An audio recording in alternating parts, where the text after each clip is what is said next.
안녕하세요. 저는 2년 전에 돌싱으로 돌아온 38살 여성입니다. 저는 현재 서울에서 딸을 키우면서 살고 있는데요.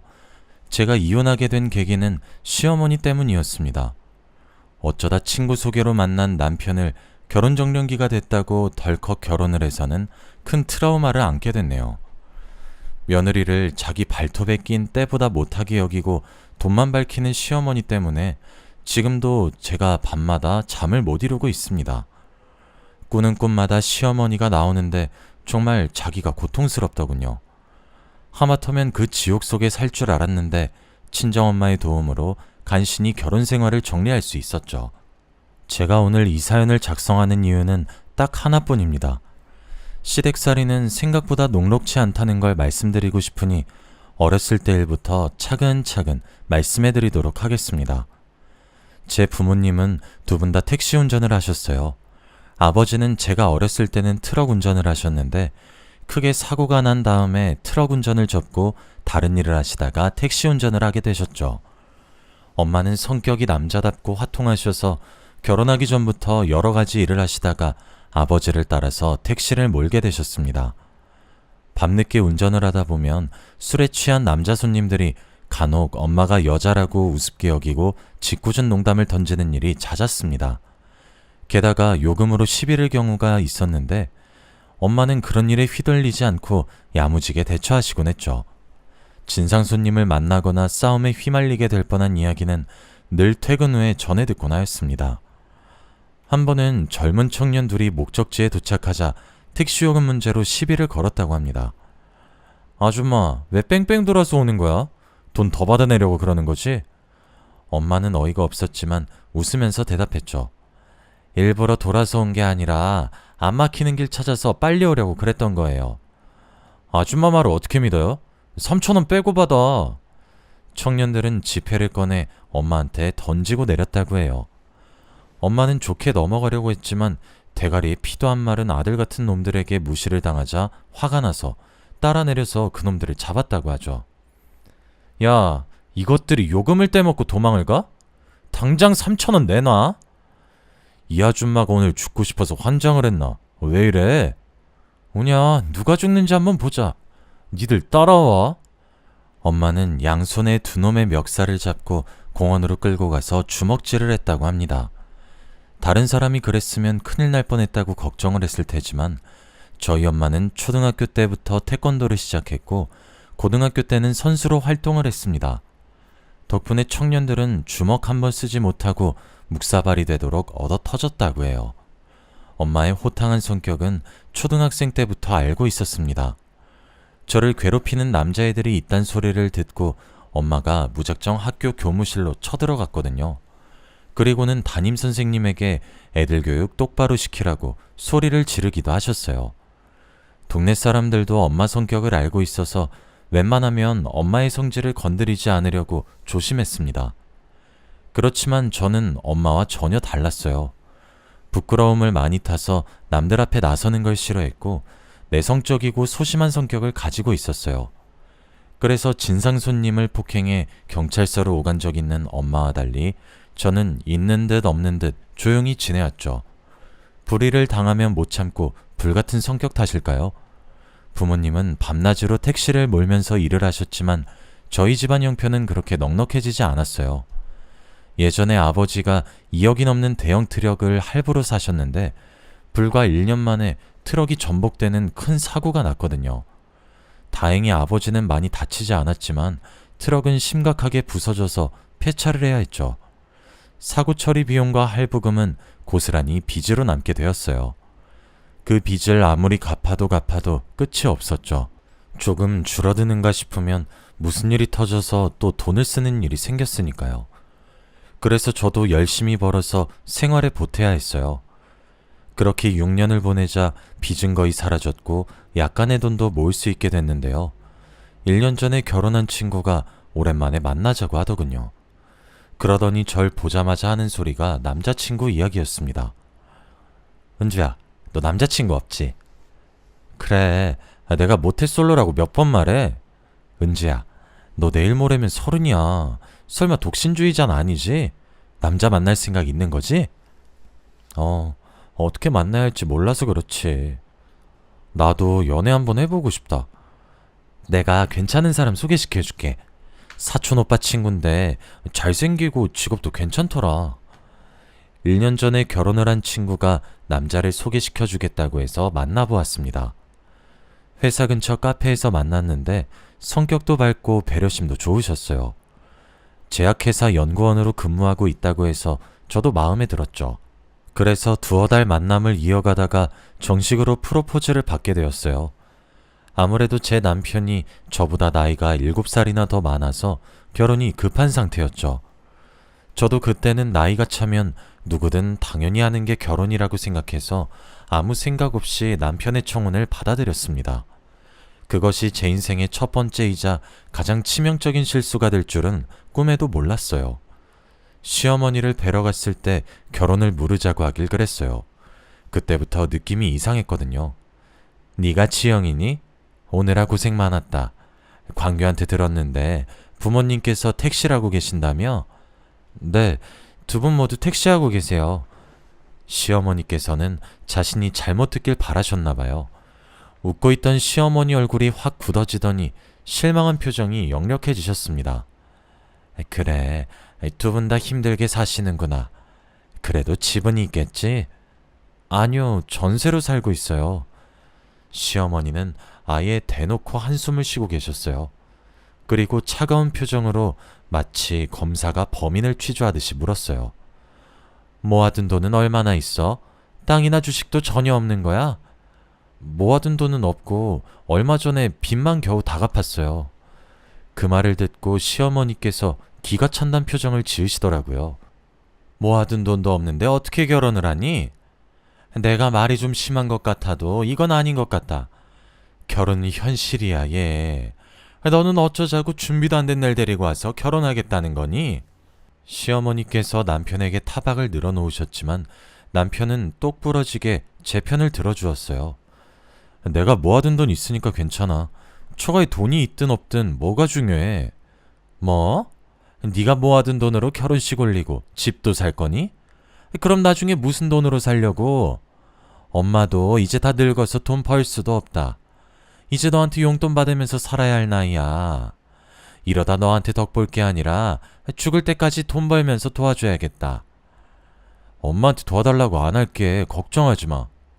우리가 얼른 자리 잡아서 엄마 일 안 하게 해줄 거니까 돈 문제 때문에 결혼 반대하지 마. 내가 노력할게.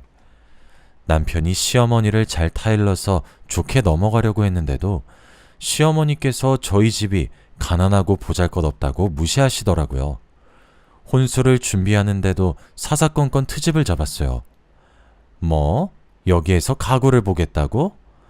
이런 데서 살면 뭐 몇 개월이나 쓰겠니? 이왕 쓸 거면 명품으로 사야지. 하긴 명품이 뭔지도 모르는 네가 돈이 어디 있겠어? 됐다. 혼수고 뭐고 다 그만둬라. 내가 너한테 뭘 바라겠니?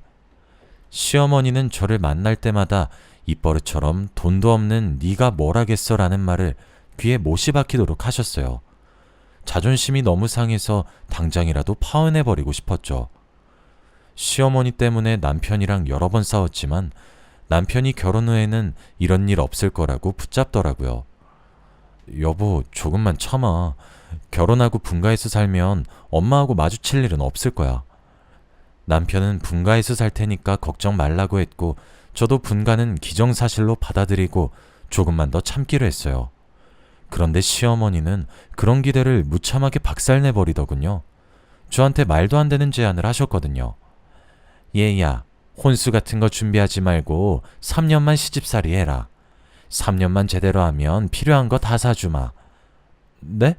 들어와서 살라는 말씀이세요? 그래, 내가 다 해줄 테니까 들어와서 살라고. 왜? 그러긴 싫니?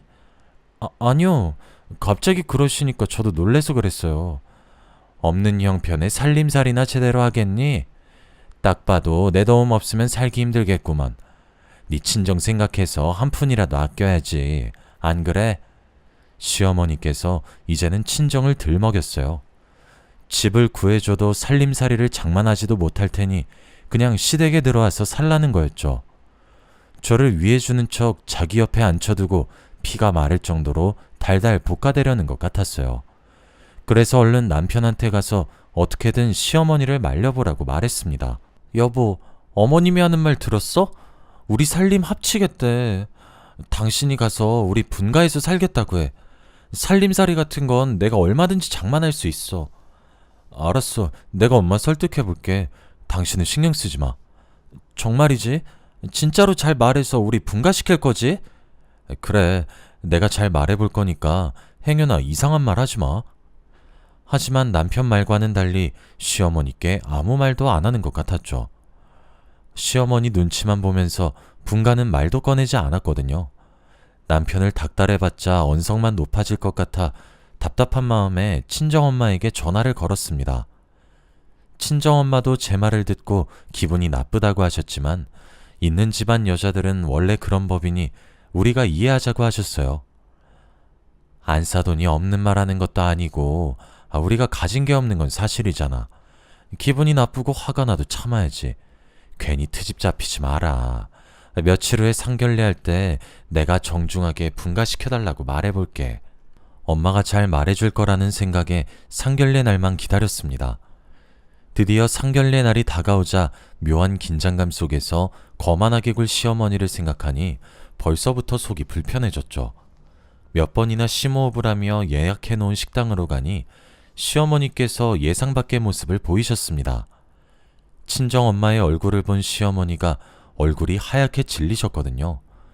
게다가 저희 엄마도 깜짝 놀란 채 시어머니의 이름을 부르고 계셨습니다. 아니, 너 경미 아니니? 그래, 은미야. 오랜만이다. 정말 세상이 좁구나. 옛날에 우리 친했던 거 기억나니? 이제는 사돈지간이 되고 세상 오래 살고 볼 일이다. 시어머니와 친정엄마가 친구라고 하기에는 너무 어색해 보이더군요. 엄마는 시어머니를 보자마자 몸을 뒤로 젖힌 채 실소를 짓고 있었고 시어머니는 기가 죽어서 고개를 푹 숙이고 엄마의 얼굴을 쳐다보지 못했어요. 거기다가 그동안 시어머니께서 한 짓을 엄마가 직접 이야기하기 시작하니 시어머니가 화들짝 놀라 그런 거 아니라고 부인하고 있더군요. 그런데 경미야, 네가 우리 집에 돈이 없다고 그렇게 무시하고 구박을 했다던데 우리 딸이 오해하고 있었던 거지? 그런 거 아니야. 내가 왜 며느리 될 애를 구박하겠어? 절대 그런 일 없었어. 이번에도 오해한 거였구나. 예전에도 내 친구 왕따 시켰다가 내가 물어보니까 아니라고 했잖아. 그때 소문이 너무 안 좋게 들려서 왕따 시킨 게 맞다고 생각했는데 이번에도 내가 오해한 거였구나. 엄마가 오해라는 단어를 강조하자 시어머니께서 어깨를 움찔거리셨어요. 맞아. 오해한 거야. 내 말투가 워낙 세서 다들 오해하더라고. 며느라, 미안하다. 내가 너무 직설적으로 말하는 편이라 네가 상처받았나 보네. 네? 네, 괜찮습니다. 저 하나도 상처 안 받았어요. 시어머니께서 금방이라도 울음을 터뜨릴 것처럼 완전히 울상이 되셔서 괜찮다고 말할 수밖에 없었습니다. 남편도 시어머니가 겁을 먹으신 모습을 처음 보았는지 의아스러운 표정이었죠. 어색한 침묵이 흐르자 남편이 귓속말로 무슨 일이 있었는지 아냐고 묻더군요. 저는 당연히 예전에 들었던 학창시절 이야기를 이야기하지 못했죠. 아버지께서 엄마가 예전에 일진이었다고 농담을 하셨거든요. 웃으면서 이야기하시길래 저는 당연히 진짜가 아니라고 생각했어요. 지영아, 너네 학교에 아직도 일진 있니? 선배한테 들었어. 그런 애들이랑 말도 안 섞으니까 걱정하지 마. 너네 엄마도 예전에 일진이었는데. 뭐? 엄마가? 제가 깜짝 놀라서 엄마를 쳐다보니까 엄마 얼굴이 빨갛게 달아올라 있더라고요. 당황하셨는지 갑자기 아버지 밥그릇을 툭툭 치더니 잔소리를 하기 시작하셨어요. 밥 먹다가 갑자기 왜 뚱딴지 같은 소리야. 쓸데없는 소리 하지 말고 밥이나 먹어. 엄마, 진짜로 일진이었어? 옛날 애들 삥도 뜯고 다닌 거야? 아휴, 삥은 무슨. 난 그런 짓 한 적 없어. 그리고 당신은 왜 다 친한 일을 꺼내고 그래?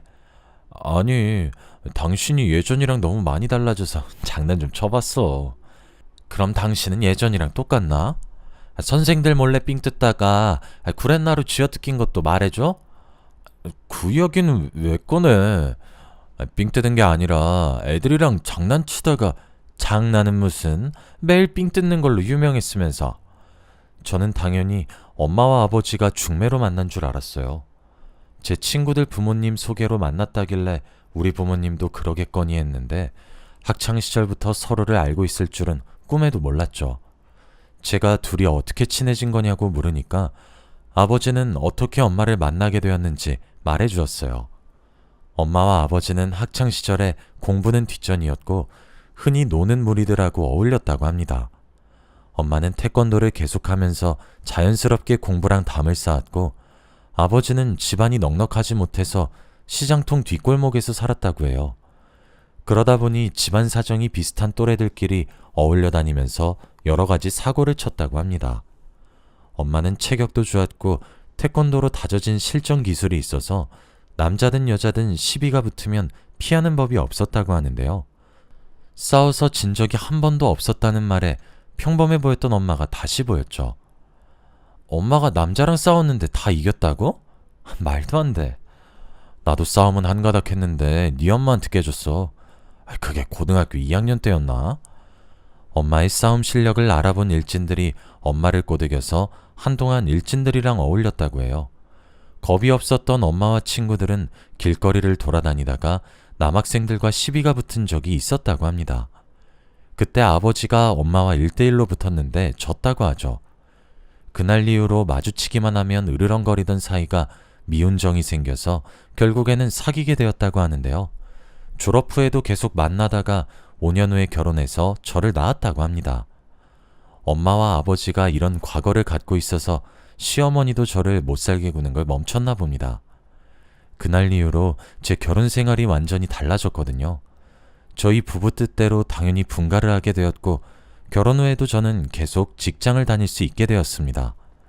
애를 낳을 때까지는 사회생활을 계속할 생각이었고 시어머니도 허락을 하셨어요. 게다가 집안일도 시어머니께서 알아서 해주시더군요. 덕분에 저는 시어머니가 차려주는 아침을 먹고 출근할 수 있었습니다. 집에 돌아와서도 집안일을 할 필요가 없었어요. 시어머니께서 시댁과 저희 집을 오가면서 집안일을 도맡아서 하셨습니다. 제가 하겠다고 말려도 기어코 하시겠다고 하더라고요. 어머님, 집안일은 제가 알아서 할 테니까 이제 오지 마세요. 계속 이러시면 제가 부담스러워요. 아니야, 내가 좋아하는 일이니까 넌 신경 쓰지 말고 회사 일만 열심히 하거라. 도대체 어머님의 학창시절이 어땠길래 이렇게 변해버리신 걸까요? 요즘은 왕따를 심하게 시키면 뉴스에도 나오곤 하잖아요. 그 정도로 애를 괴롭힌 걸까 싶어서 일하다가도 괜히 상상이 되더라고요. 이러다가 큰 트러블이 일어나는 거 아닌가 싶을 정도로 시어머니께서 제 손에 물 한 방울 묻히지 않으셨어요. 그러던 어느 날 저녁 시간이었어요. 시어머니가 차려준 밥을 먹고 있는데 엄마한테 전화를 왔더라고요. 엄마, 무슨 일이야? 이번 주말에 김장하려고 하는데 너 시간 괜찮지? 어쩌지? 이번 주말에 출장 잡혀 있어. 아니, 저번 주 주말도 출장이었잖아. 뭔 놈의 출장이 왜 이렇게 많니?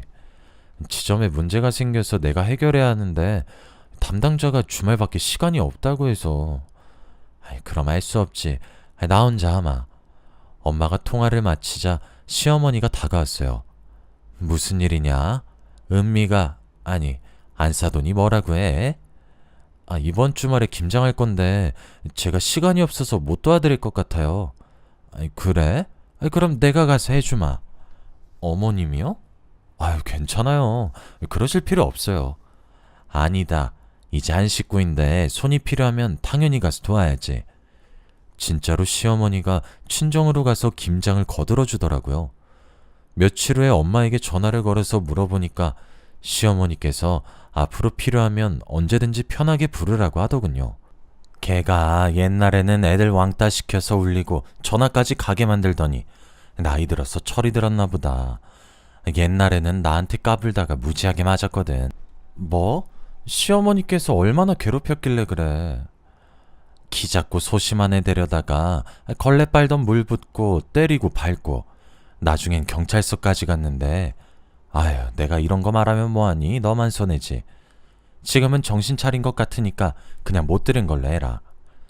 대략 이 정도로 나쁜 짓을 했다고만 들어서 시어머니께서 눈치 보는 것도 이해가 됐습니다.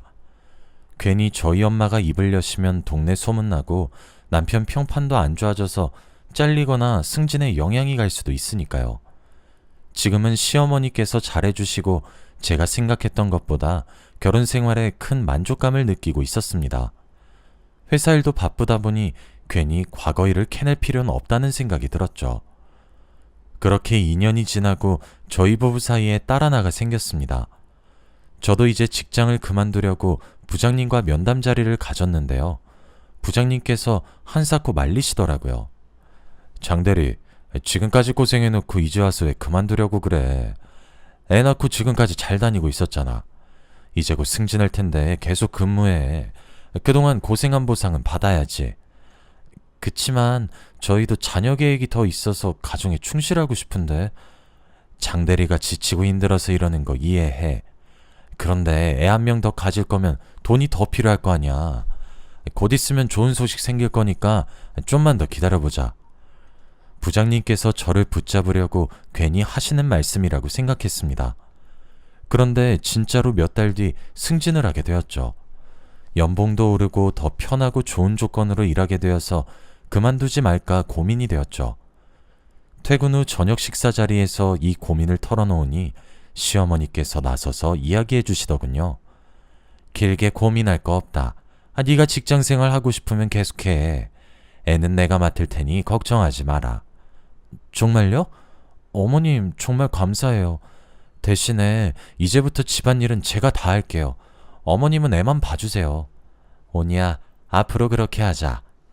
시어머니 덕분에 워킹맘으로 근무를 이어나갔고 저는 이제 계장님이라고 불리게 되었습니다. 시어머니의 도움으로 일을 하는 사이에 회사에서 3년을 버틸 수 있었죠. 그러다가 한 신입이랑 친하게 지내게 되었는데요. 성격이 싹싹하고 부침성이 좋아서 여직원들에게 인기가 정말 좋았어요. 미혼인 여직원들이 모이기만 하면 신입 이야기를 하더라고요. 태승씨 있잖아. 성격 좋고 인물만 헐칠한 게 아니라 업무 능력도 완전 짱이야. 신규 사업 발표도 태승씨가 속해 있는 팀이 맡을 거래. 잘생기고 능력 있는데 여자친구도 없다며? 누군지 몰라도 태승씨하고 사귀는 여자는 대박이겠다. 그 대화만 엿들어도 여직원들의 인기를 한몸에 독차지하고 있는 것 같았죠. 그런데 그런 신입이 저한테 관심을 가지니까 이상하더군요. 저보고 단둘이 커피를 마시자고 하더니 누나라고 부르겠다고 하는 거 있죠. 뭐? 누나? 너 커피 마시고 취했니? 커피에 술이라도 탄 거야? 상사한테 누나는 좀 아니다. 계장님 보니까 어릴 때 죽은 친누나가 생각나서 그래요. 뭐? 친누나?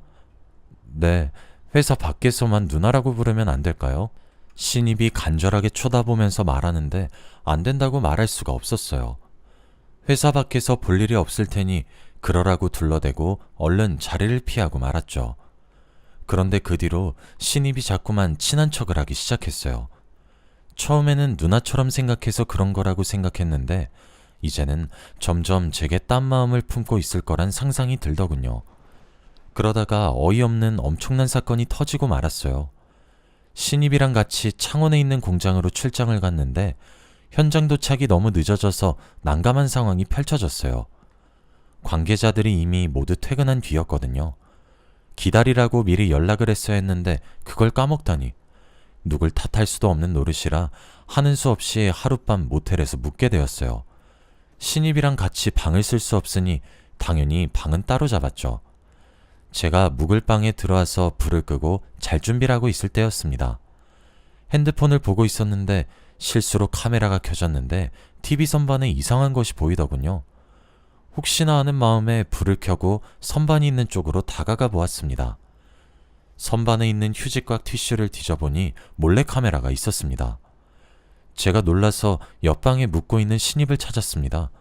그랬더니 신입이 놀라서 방에서 나오더군요. 태승아, 방 안에 몰래카메라 있는 것 같아. 번쩍거리는 게 보여서 뒤져봤는데 이게 있었어. 제가 들고 온 몰래카메라를 보여주니까 신입이 1층으로 내려가 모텔 직원에게 따지자고 했습니다. 그런데 1층으로 내려가니 아무도 없더군요. 아무리 기다려도 오질 않아서 결국 다시 저희가 묵던 호실로 올라갔습니다. 이 모텔에서 늦은 밤을 보내야 한다는 생각에 마음이 불편해지더군요. 몰래 카메라가 어딘가에 또 숨겨져 있을 것 같아서 불안한 마음이 들었습니다. 신입도 그런 제 마음을 눈치챘는지 제 손을 끌어당기며 자기가 묶을 호실을 가리켰습니다. 잠자긴 글렀고 그냥 술이나 먹으면서 밤샐까요? 아무리 그래도 출장인데 에이, 한두 잔은 괜찮잖아요. 공장지대 근처라 술집도 보이지 않으니 그 편이 나을 거란 생각이 들었습니다. 근처에 편의점 하나가 있긴 했지만 파라솔 하나 없었거든요. 이렇게 더운데 밖에서 쪼그려 앉아 먹는 것보다 시원한 에어컨 밑에서 맥주 한잔하고 싶긴 했습니다. 그래서 신입이랑 같이 편의점에 들려서 술과 안주를 사왔죠. 신입이 묵던 방 안에서 맥주 한 캔만 마시려다가 소주 한 병, 두 병을 더 먹게 되었습니다. 제가 그만 먹겠다는데 신입이 더 마시자며 술을 사오는 탓에 생각보다 취해버렸어요. 신입도 취했는지 갑자기 제 손을 잡더니 저를 그윽하게 쳐다보았습니다. 입을 맞출 것처럼 천천히 다가오길래 서둘러 피해버렸죠. 갑자기 너 왜 그러니? 누나, 나 취했나봐. 뭐? 누나? 너 미쳤어? 신입이 제게 안겨서 애교를 떠는데 어떻게 못 피하겠더라고요. 제 품 안에 파고들길래 있는 힘껏 밀어냈지만 역부족이었습니다. 그때 술이 확 깨서 몰래 카메라고 뭐고 신입이 얼른 술에서 깨길 기다렸습니다. 시간이 좀 지나서 신입이 술이 깼는지 자기가 옆방에 가서 자겠다고 하더군요. 진짜로 신입이랑 입을 맞추거나 잔 것도 아니라서 잊으려고 했습니다. 어차피 회사에서 마주칠 사람이니 모른 척하고 있으려고 했죠. 그런데 출장을 끝내고 집으로 돌아오자마자 시어머니께서 대뜸 제 뺨을 때리셨습니다. 너 미쳤어? 감히 내 아들 몰래 바람을 펴? 네? 제가 바람이라뇨? 갑자기 무슨 짓이에요? 지금 몰라서 물어? 입이 있으면 어디 말이라도 해봐. 시어머니는 휴대폰에 있는 모텔의 CCTV 영상을 제게 보여주었어요. 저와 신입이 탄 차가 모텔로 들어갔고 둘이서 방에 들어가는 모습이 찍혀 있었죠. 뿐만 아니라 방 안에 있는 모습도 녹화가 되어 있었어요. 신입이 술에 취해 제게 안기는 장면까지 찍혀 있어서 누가 봐도 충분히 오해할 만한 상황이었습니다. 그래서 제가 어떻게든 설명을 해드리려고 했는데요. 어머님, 그게 아니라 출장 스케줄에 차질이 생겨서 급하게 들어간 모텔이었어요. 근데 제 방에 몰카가 있어서 신입이랑 같이 시간만 때우려고 술 마시다 사단이 난 거예요. 근데 이 신입이 술버릇이 좀 있어서 절 아는 것 뿐이에요. 진짜로 이 신입이랑 자거나 그런 사이 아니었어요. 뭐? 내가 네 말을 어떻게 믿어? 너랑 바람핀 놈이 전부 실토했다. 이래도 아니라고 잡아댈 거야? 바람이라뇨. 태승씨가 시어머니한테 찾아가서 다 말했다고요? 이 CCTV도 태승씨가 준 거예요?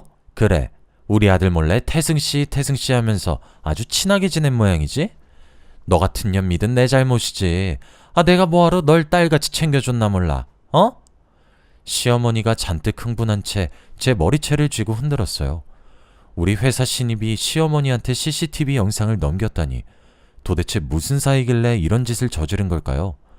설마 계획적으로 접근해서 제 약점을 만든 것은 아닐까 하는 생각에 머릿속이 복잡해지기 시작했어요. 그놈이 파놓은 함정에 빠졌단 생각밖에 안 들어서 속에서 분노가 치밀어 오르더군요. 어머님, 이러지 말고 손 놓으세요. 태승씨랑 무슨 사이예요? 무슨 사이길래 이런 짓을 한 거예요?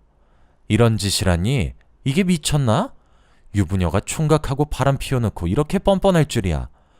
몰카도 일부러 설치해 놓은 거죠.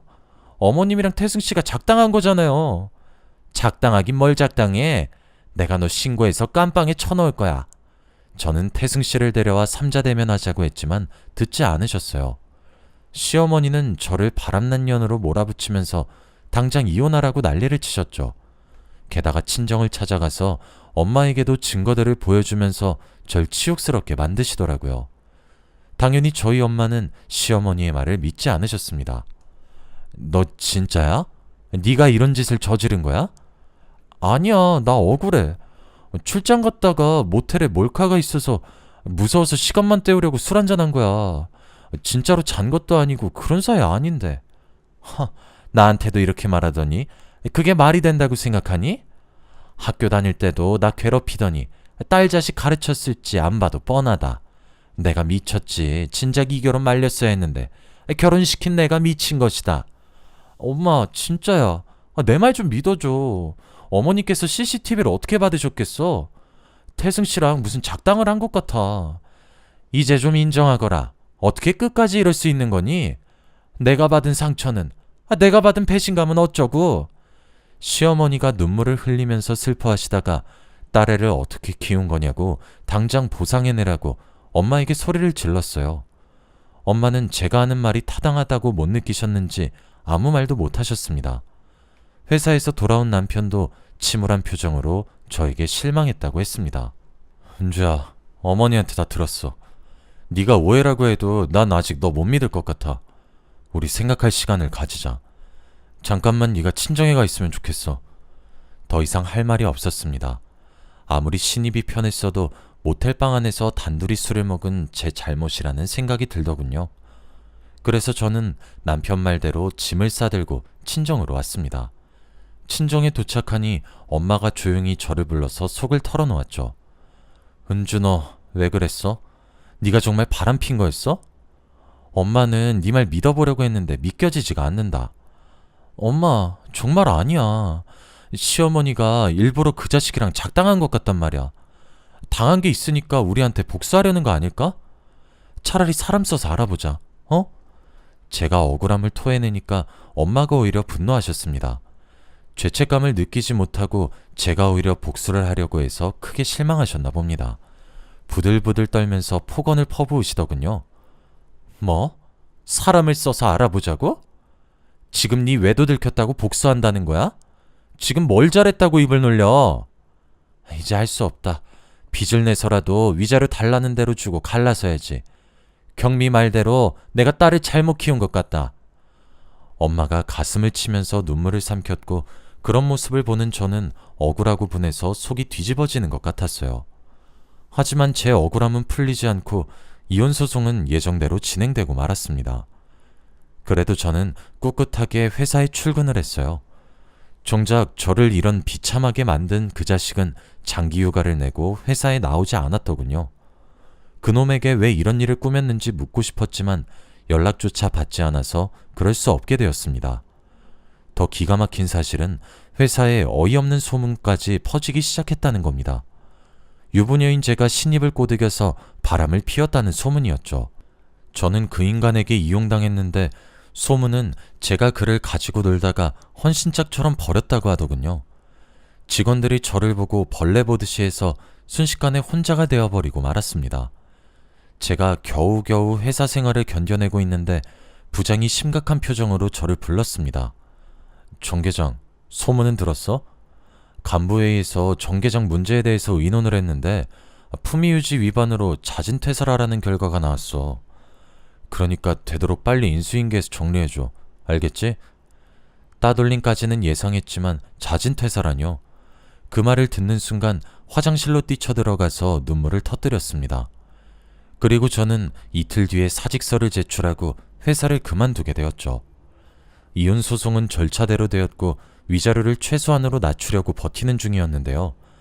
집에만 있으니 기분이 우울해지고 가슴이 답답해져서 오랜만에 친구를 만나러 나가게 되었습니다. 하필이면 만나기로 한 카페가 제가 다녔던 회사 근처였더군요. 카페 이름이 익숙하다 싶었는데 친구를 만나려고 뒤늦게 카페 위치를 확인하고 미리 알아보지 않은 저를 탓했습니다. 약속 시간이 얼마 남지 않아 친구가 오자마자 자리를 옮기려고 했어요. 그런데 카페에 들어가서 친구를 기다리는데 친구가 오지 않았습니다. 다른 카페에서 보자는 문자를 보내놓고 회사 사람들이 볼까봐 얼른 자리에서 일어설 때였습니다. 그때 익숙한 실루엣이 보여서 소름이 쫙 끼쳤습니다. 제게 사심을 가지고 접근했던 신입과 남편이 창가 자리에 앉아서 진지한 표정으로 무언가 대화를 하고 있더군요. 저는 무슨 대화를 하는지 들으려다가 갑자기 전화벨이 울려서 급하게 카페를 빠져나왔습니다. 친구가 카페 근처에 왔다가 뒤늦게 문자를 보고 제게 전화를 한 것이었습니다. 제가 급하게 카페에서 나오니 저를 보고 왜 여기에 있냐고 묻고 있었습니다. 여기 말고 다른 카페 가자며. 근데 왜 여기에 있어? 땡땡 카페는 너무 멀지 않아? 거긴 왜 가려고 하는데? 너 여기 카페가 직원 할인된다고 좋아했잖아. 혜진아, 나 부탁 한 가지만 하자. 저기 카페 안에 남편이 있는데 나 몰래 이상한 짓 하는 것 같거든? 너만 몰래 들어가서 녹음해주면 안 될까? 뭐? 이상한 짓? 설마 바람 피는 건 아니지? 야, 잠깐만 기다려봐. 내가 꼭 녹음해서 들려줄게. 저보다 더 열이 받은 친구는 남편 뒷자리에 앉아서 녹음을 해주었습니다. 혹시나 들킬까봐 회사에서 멀리 떨어진 카페에서 기다리고 있었는데 1시간 후에 친구가 제가 있는 카페로 들어오더군요. 그리고 핸드폰으로 녹음한 충격적인 대화를 들려주었습니다. 그럼 약속한 3천만 원은 소송 끝나면 바로 주는 거죠? 당연하지. 최소한 1억은 뜯어낼 작정이야. 네가 고생 많았다. 에이, 이런 일은 제가 일가견이 있죠. 직장 사람들만 모르게 해주세요. 사람들이 저도 피해자인 줄 알고 있더라고요. 그래, 내가 하라는 대로만 말하면 은주가 남자 밝히는 꽃뱀인 줄 알고 있을 거야.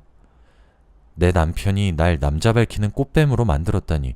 모두 남편이 저지른 짓이란 생각이 들자마자 시어머니도 한통속이었다는 사실을 녹음을 통해 알게 되었습니다.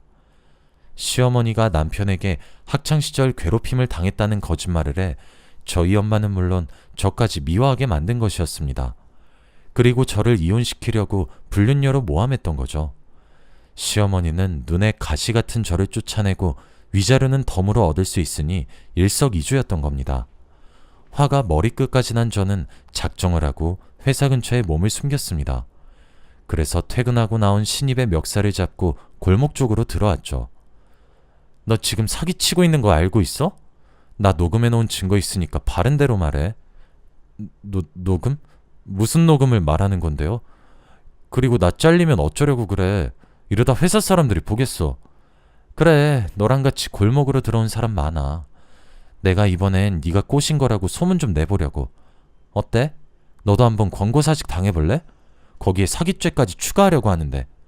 사기죄? 장 계장님, 미안해요. 내가 비트코인을 했는데 실패해서 빚이 너무 많아서. 그런데 장 계장님 남편이 갑자기 나한테 접근하더니 장 계장님 꼬셔보라고 하는 거야. 둘이 있는 사진만 잘 찍어오면 돈 주겠다고 해서 얼떨결에 저질러 버렸어. 신입이 남편과 시어머니가 시킨 거라고 자백하길래 그 말을 녹음해 두었습니다. 그리고 그 녹음본을 엄마에게 들려주었죠.